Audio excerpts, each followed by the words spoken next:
Alrighty guys, here's part 2. Time to reassemble the bike after we got the timing chain replaced. So let's dig into it.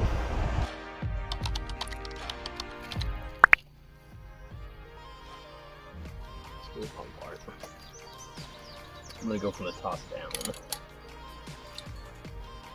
Let's get straight over crankshaft.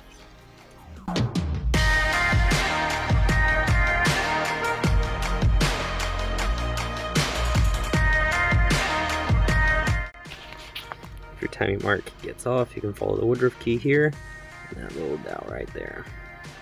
That's in line. So we're still in time, top dead center.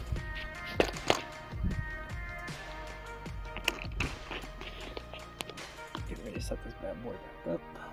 Don't forget the woodruff key. Really put tight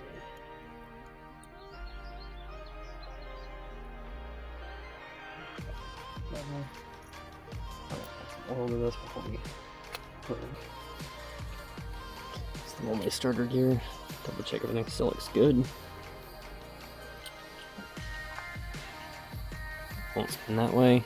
It spins that way, so it's still good. So I'm gonna take that notch there, line up with the woodruff key.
And we skid down below, we already wiped off the surface on here. We apply our TV, and then we're going to put it on, but we're not going to fully bolt it down. We'll start bolting it down slightly, get the head snug, and then we'll probably wait about 15-20 minutes and then finalize tightening them down. That way it can actually make a palpable, thick gasket.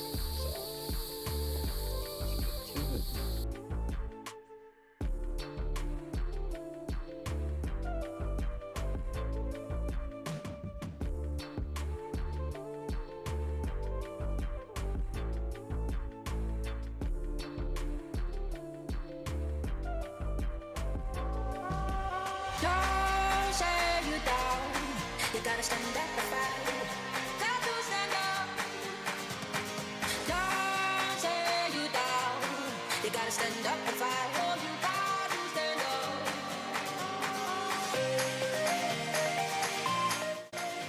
Alright guys, the camshaft, here we go. If you want to try to understand how and where this gets positioned to have it in top dead center, you're going to see it's got a dowel there and a dowel there, punch mark. So which way is going to be up? Because I want you to measure to the top of the deck there, left to right. With those dowels up, you're looking for a third mark. Well, if you take off this plate, behind it you can see there's the third dowel hidden right there. So I went ahead and made a gouge mark. That way you know 1, 2, 3 are all up.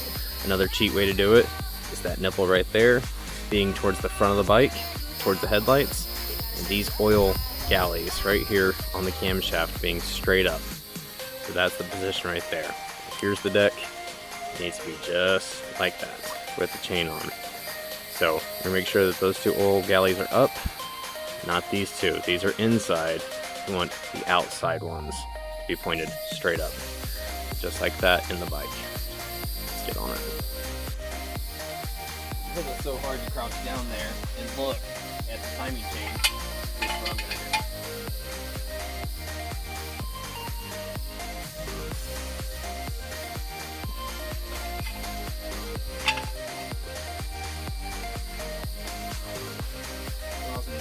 Better access. Now I can see it. Still gonna crouch down, but it's making it easier. So here we go.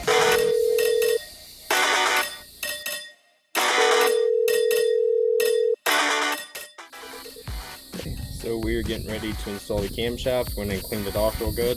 We're gonna oil it up and then put her on in.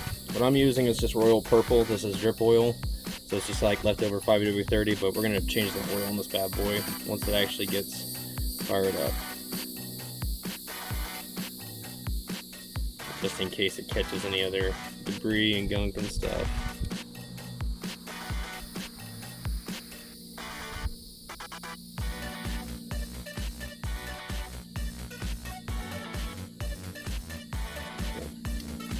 Don't worry about the surfaces, we're going to go through and clean those as well.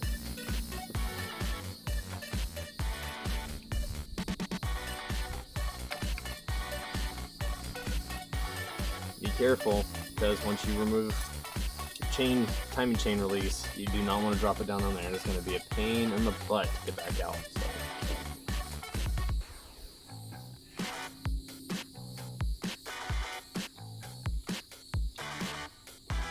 We'll check our marks. There we go.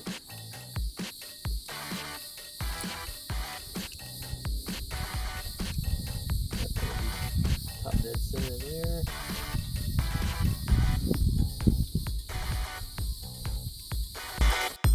Alright guys, I 100% want to keep this honest with you. This timing chain, getting it on the camshaft was a pain in the ass. For some reason this time, I've done this 3 times now, this will be the 4th, and for some reason I had a lot of struggle getting it on there.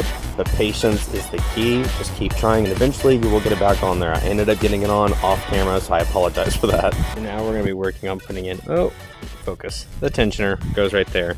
Here it is. You're going to have the little dot that lets you know that it goes to the inside of the bike. So just like this. What you want to do, reset it real quick. So to reset your tensioner, you're going to press in this little dowel, just like that. Push it all the way in as far as you can. A second ago, I got to go further. And you're going to bolt these down, and then replace your spring. And then this bolt goes into the spring. So let's do it.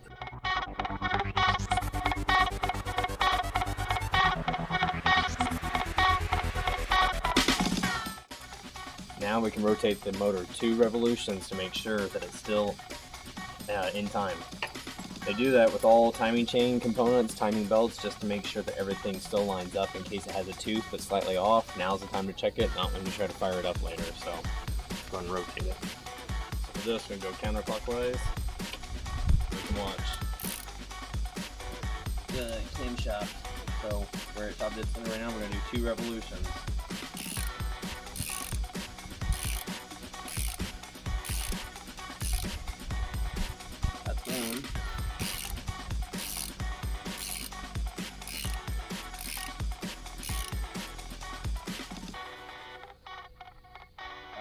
Back to top dead center.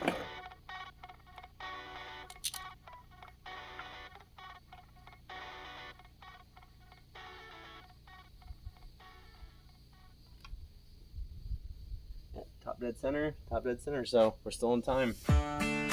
Good to go. Alright, so with our timing marks all lined up, we have the eye lined up perfectly.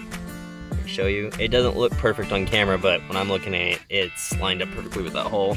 And then you can see dimple, dimple lined up with the deck, and that would be your 3rd one because I made the gouge mark on it. So we know that we are in time. Time chain's in, we did 4 revolutions and checked it again, everything's still good.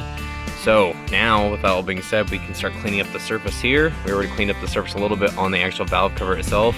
We'll do a final brake clean, wipe down of both of those, apply some RTV, put it in, and start bolting it down. We're gonna go in a sequence. So odds are I would probably start with these 3 in the middle.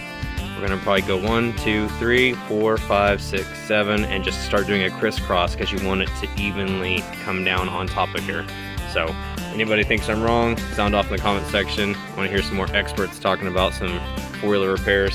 But like I said, this isn't the first time I've replaced this timing chain, and I have not gouged my valve cover, my head, or my camshaft. It's the original one. So all that being said, let's get back to work because I'm ready to have some fun.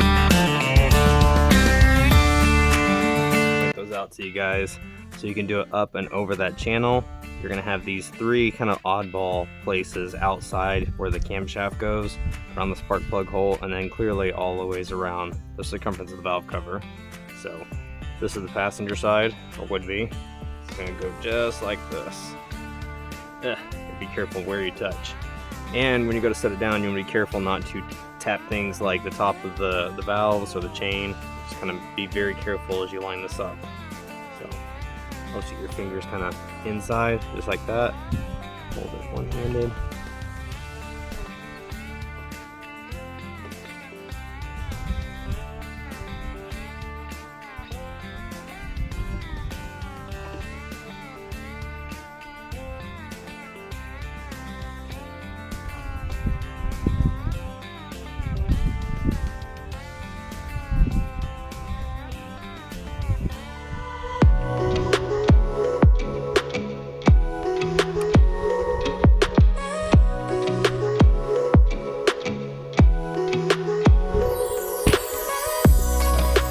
Sorry guys.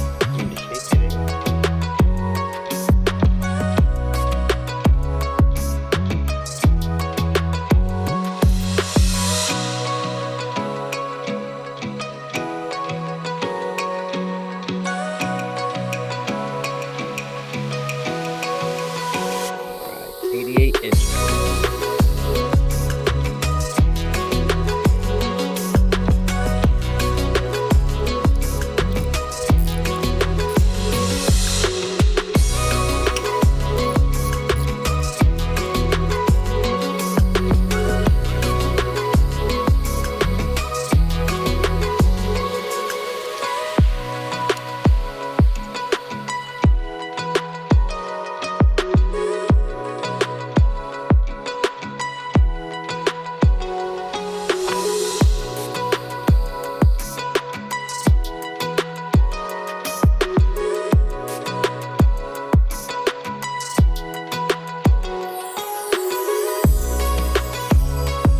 Alright guys, so that's going to be it for today's video, getting the timing chain out. When we do the reassembly part, I want you to keep in mind, I think I've since determined, since that chain was not stretched enough, it's actually something further like the piston ring. So if you just simply want to know how to do the timing chain itself, but if you want to actually get your oil consumption issue under control, you're going to have to stay tuned to the channel, because next I'm going to do a head gasket and piston rings. But while we have the head off, I'll test to make sure that the valves are seating correctly and that it's not the valve seats that are leaking. We're gonna get this thing back on the road, or off-road, 100%, without a doubt. It's just gonna take time. So I hope you guys are there to enjoy the journey with me, and stick around because it's gonna be fun. Anybody know how to do wheelies? Explain to me how to do wheelies. I get the concept, but I need help with it. Other than that, thank you guys so much for watching. Stay tuned to the channel because we're about to have a lot of fun. It shouldn't be smoking like that.